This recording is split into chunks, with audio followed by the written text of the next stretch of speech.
Les potins de la comète, bonjour les amis, je suis ravie de vous retrouver.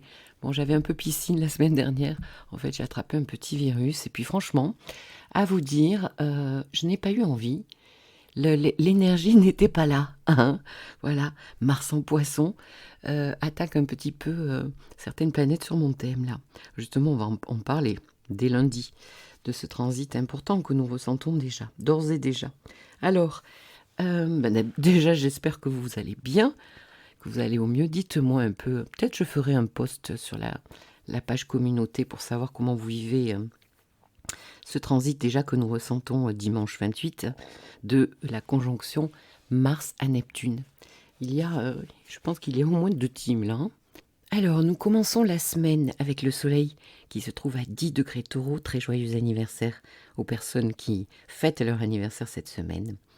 Mercure, qui finit sa rétrogradation, qu'il a fini jeudi 25, jeudi dernier, donc qui se trouve à 17 degrés du Bélier en ce début de semaine. Il a été douloureux, hein, ce Mercure. Hein. Beaucoup de travail intérieur. C'est aller même chercher dans le passé les souvenirs de blessures en Bélier avec Chiron. Chiron conjoint 3 fois à Chiron, Mercure. Et donc, moi je le vois, je le sens. Alors bien sûr qu'on a déjà travaillé ces blessures, mais vous savez, en thérapie, on le sait, sont des couches d'oignons, et puis on travaille jamais au même niveau, c'est de plus en plus fin le travail. Mais là, quand même, c'était un petit peu chaud, hein. Bon, après, il y a Vénus qui va passer dans le signe du Taureau dès lundi, qui change d'énergie.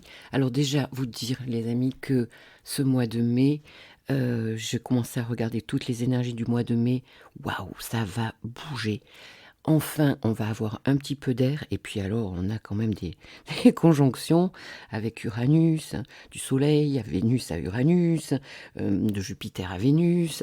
Enfin, c'est un mois qui bouge énormément pour tout le monde, en fait. Donc ça va être très intéressant, et surtout vous dire, pour ceux qui se trouvent dans la team Mars-Neptune, nauséeuse, là, difficile, et où on ne sait pas où on va, où on ne sait plus comment faire, où on est déprimé, où on somatise, eh bien les énergies vont changer. Donc ça va vraiment nous permettre de passer un cap. Alors justement, lundi 29, parlons-en de ce Mars en Poisson, qui a challengé, bien sûr, la croix mutable, hein. Donc en face, les Vierges, les Gémeaux et les Sagittaires. Je le vois, hein, chez ces signes-là. Bref. Donc ici, conjonction, Mars-Neptune à 29 degrés. Un degré quand même, 29e degré, il est bien connu, il est anarétique, donc c'est assez karmique. Et là, nous avons Mars conjoint Neptune. Ok, nos actions, nos désirs, comment je me vois, comment je me mets en action pour ce que je veux dans ma vie, ma capacité. Et puis Neptune. Neptune qui peut se vivre sous différentes énergies plus ou moins hautes. Donc ici, première team, inspiration, on est inspiré, inspirant. L'inspiration mène nos actions pour aller vers notre rêve, comme on dit. On peut se rebrancher justement et garder la foi, garder une foi intérieure. On peut aussi agir pour les autres. Ici, en Poisson, on peut être un gros sauveur. Alors justement, attention, parce que là, on est plutôt dans l'énergie un petit peu plus difficile, c'est que on peut aller sur beaucoup trop de sacrifices dans sa vie pour d'autres personnes. On peut être déprimé, comme j'en ai parlé, ne plus savoir où aller, ne plus savoir quoi faire, comment le faire, et être carrément noyé dans l'émotion et dans tout cet émotionnel de la pleine lune là, qui a eu lieu en Scorpion. Donc on sait qu'elle a été très émotionnelle et qu'on est toujours dedans, hein. Donc somatisation possible, on se rend compte qu'il y a des dépendances, malgré, quelquefois on ne veut pas, mais des fois on dépend de certaines personnes dans la vie, hein, dans la vie sociale aussi, mais aussi bien sûr affective. Neptune peut ici bien sûr mettre un grand flou, là où se trouve votre maison Poisson, le 29e degré également. Alors c'est intéressant si vous avez une planète ici. Parce que déjà Neptune est là depuis un petit moment, est en train de dissoudre justement l'énergie de cette planète. Ce que cette planète maîtrise aussi comme maison, comme domaine de vie dans votre thème. Bon, ça c'est un petit peu plus professionnel, mais pour ceux qui savent, là, les astrologisants, c'est intéressant de regarder. Neptune est là pour faire disparaître quelque chose, pour aussi raffiner, justement, quelque chose de l'ordre de... pour nous rapprocher, en fait, le plus de qui nous sommes, et aller vers quelque chose qui nous ressemble beaucoup plus, en fait. Cette conjonction, c'est un début de cycle, ne l'oublions pas. Et Mars fait le tour du zodiaque en 2 ans. Donc, nous démarrons un cycle, justement, de cette inspiration, hein, si on le prend en haute énergie, je vais y arriver, quelque chose d'inspirant qui va pouvoir se déployer pendant 2 années, qui va arriver justement à l'apogée quand Mars eh bien, sera opposé à Neptune, et hop, Mars continuera son chemin. Là, nous serons dans 1 an. Hein. Mars opposé Neptune, c'est dans 1 an, puisqu'il aura fait la moitié du chemin. Et puis, nous retrouverons ce cycle dans 2 ans. Voilà, voilou. Ça sera la dernière fois que ça se passera dans le Poisson, bien sûr, puisque nous sommes au 29e degré. La prochaine fois, ce sera en Bélier.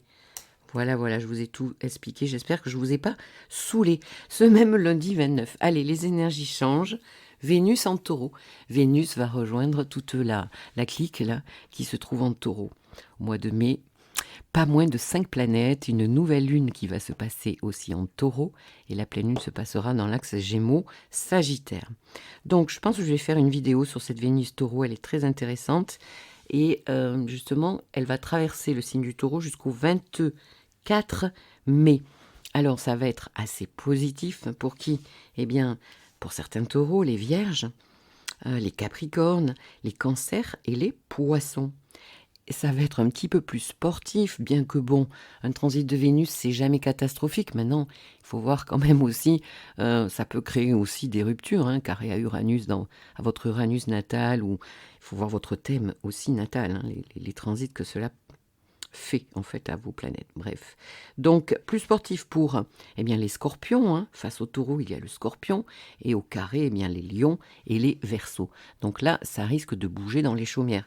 Regardez ce que vous avez justement comme planète dans ces signes là, parce que ça va faire une opposition et un carré, donc des moments dans l'opposition, des moments de lucidité. Et puis dans les carrés, eh ben, des moments de challenge et de transformation possible, de changement de direction quelquefois. Mardi 30, alors nous avons un début de semaine, mais c'est bien, ça va changer, hein. Ça va changer d'énergie. Justement, ce fameux Mars-là. Moi, Mars en poisson, je l'aime pas du tout. Hein. Ben oui, il fait carré à mon Gémeaux. Mars qui transite dans votre maison 8, si pour peu qu'il y ait des planètes importantes, eh ben, c'est bon, quoi. Pourtant, je suis thérapeute, mais là, ça suffit, quoi. Là, ça serait bien que ça bouge et qu'on puisse passer vraiment à l'action. Mercure était rétro, on a été bloqué quand même. Voilà, je parle en tant que Gémeaux. Hein. On a été pas mal bloqué quand même. Bref. Alors, Mars passe en Bélier. Il va y rester jusqu'au 9 juin. Donc, du coup, on va devenir plus Bélier. On est invité quand Mars transite une énergie. Donc ici, Mars est chez lui, hein, ou chez elle, je ne sais pas, la planète, elle est chez elle. On est donc invité ici à intégrer beaucoup plus eh bien, les qualités martiennes, donc le courage, l'audace, un élan de vie qui va nous traverser, ça va faire du bien, plus d'action, travailler la confiance en soi, mais arrêtons le mot travailler, Christine, c'est être plus confiant en soi. On voit bien qu'avec le nœud nord et Mercure carré rétrogradé, là, ici, mais en fait, ce qui se passe, c'est qu'on a compris certaines choses avec Mercure, et maintenant, les amis, c'est le moment d'expérimenter. C'est le moment des travaux pratiques, en fait, avec ce Mars en Bélier. Et pour certains, je vois, on a peur aussi de rentrer dans les conflits, parce que, oui, Mars Bélier, c'est impulsif, c'est impatient, ça peut partir dans tous les sens, c'est très conflictuel. On dit bien quand même c'est un Mars, c'est le guerrier, hein, d'accord? Alors ça promet certaines belles choses, tiens, au niveau social. Hein. Mars en Bélier, bon, il suffit de ne pas écouter, ne pas suivre le flot. Donc ici, on peut commencer aussi des choses, mais sans vraiment les finir. on initie les choses en bélier, c'est le feu. Après, on a besoin du taureau, justement, et on en a des planètes en taureau, pour poser les choses, les ancrer et les faire fertiliser, en fait, devenir plus productifs. En tout cas, je pense quand même que beaucoup vont arrêter justement de se laisser faire. Si il y a eu trop de nonchalance, trop d'émotionnel, trop d'eau, là il est temps de se positionner dans certaines situations qui sont débordantes et qui sont dysfonctionnantes. Alors mercredi, justement, quand Vénus entre en taureau, qu'est-ce qu'elle va faire? Eh bien, elle va faire un magnifique carré. Je dis magnifique, ça bouge les amis. Carré à Pluton, eh oui. Donc Vénus 2 degrés du taureau et Pluton 2 degrés du Verseau. Ici, on est dans la terre et dans l'air, la communication et le concret. Alors, on est en phase de carré. Rappelons-nous, puisque c'est un cycle qui a démarré. Il a démarré quand? Eh bien, il a démarré le 17 février 2024. Vous voyez, il n'y a pas si longtemps. Et ça se passait à 0 degré du Verseau. J'aime bien regarder, en fait, justement la naissance du cycle, parce que ça nous parle d'où on vient. Qu'est-ce qui s'est passé à ce moment-là? Qu'est-ce qui est né? C'était une graine, là, qui poussait. Et donc, ici, nous sommes en carré croissant.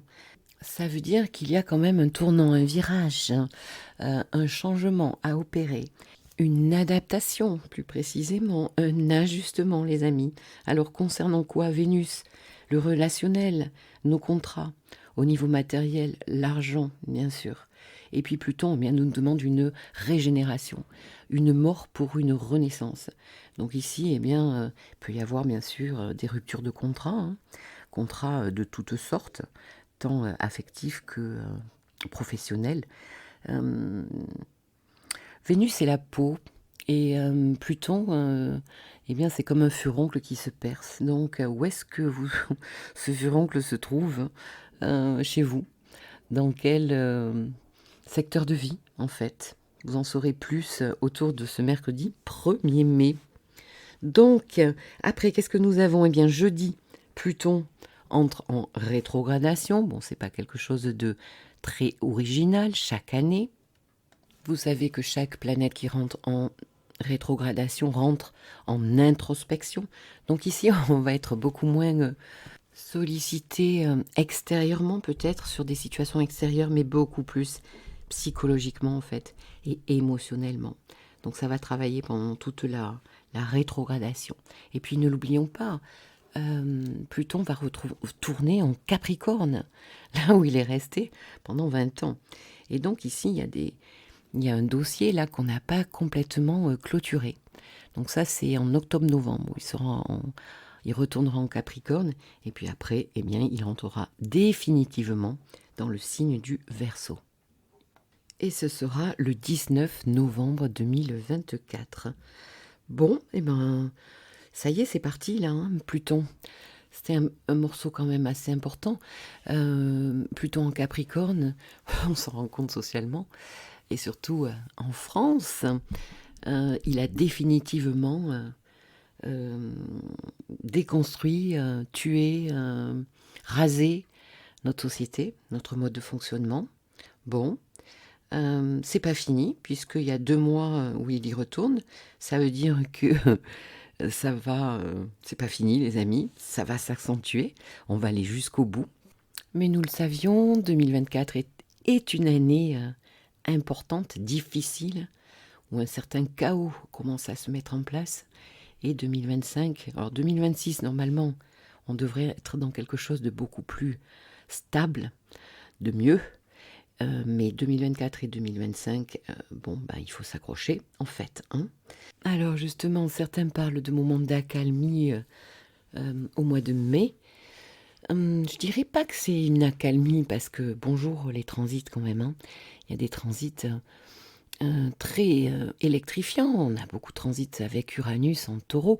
Mais il n'empêche que, oui, il y a du positif qui va arriver, il y a du changement possible, donc il s'agit ici d'ouvrir d'autres portes, de s'adapter, d'adapter suivant votre situation, de vous ouvrir à certaines choses, de laisser un certain passé pour pouvoir justement suivre le courant de ce qui se passe aussi socialement.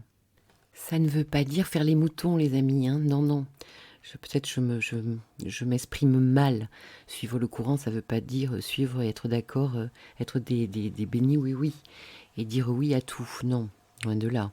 Mais c'est surtout s'organiser hein, dans nos vies au mieux, en fait. Donc, en résumé, qu'est-ce que tu vas dire, Christine, sur cette belle semaine? Eh bien, que nous sortons justement peut-être d'une brume et que les énergies eh bien s'enflamment. Mars Bélier, parfait pour retrouver la pêche, l'énergie, nos désirs, retrouver notre chemin. Vénus Taureau, eh bien nous aurons envie aussi de prendre du plaisir. Je vais essayer de la faire cette vidéo les amis et je traiterai peut-être Vénus dans chaque maison. Donc voilà, du plaisir, retrouver du plaisir, ça va être une parenthèse sympa, et puis un redémarrage aussi. Ça passe en milieu de semaine avec ce Vénus carré Pluton. Peut-être je ferai un post aussi là-dessus parce que c'est intéressant de voir ce qui se passe là. Au milieu de la semaine, là, ça va être un peu chaud, il y a un petit virage à prendre. Hein. Attachez votre ceinture ou pas, comme vous le souhaitez.